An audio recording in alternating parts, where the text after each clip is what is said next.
Dalawang tama ng bala ang tinamo ng 32 anyos na guro at Miss Philippines Earth 2013 first runner-up na si Lulet Jean Ramilo de Guzman. Pasado alas 7 ng gabi noong Biyernes, February 13, tinambangan siya ng mga hindi pa nakikilalang riding in tandem sa barangay Kabaritan sa bayan ng San Manuel, Isabela. Pauwi na raw ang biktima kasama ang kanyang mag-ama ng maganapang pamamaril.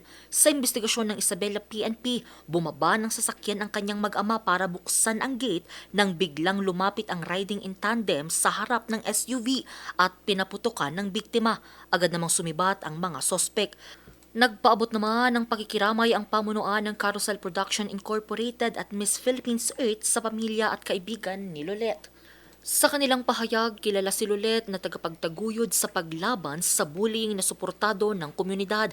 Ipinagdarasal at ipinapanawagan nila ang agarang pagkamit ng hustisya.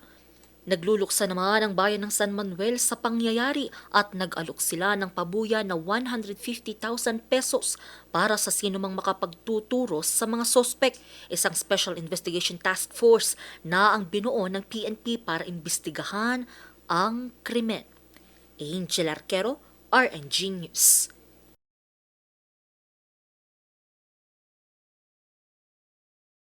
Angel Arquero, News Force, North Luzon.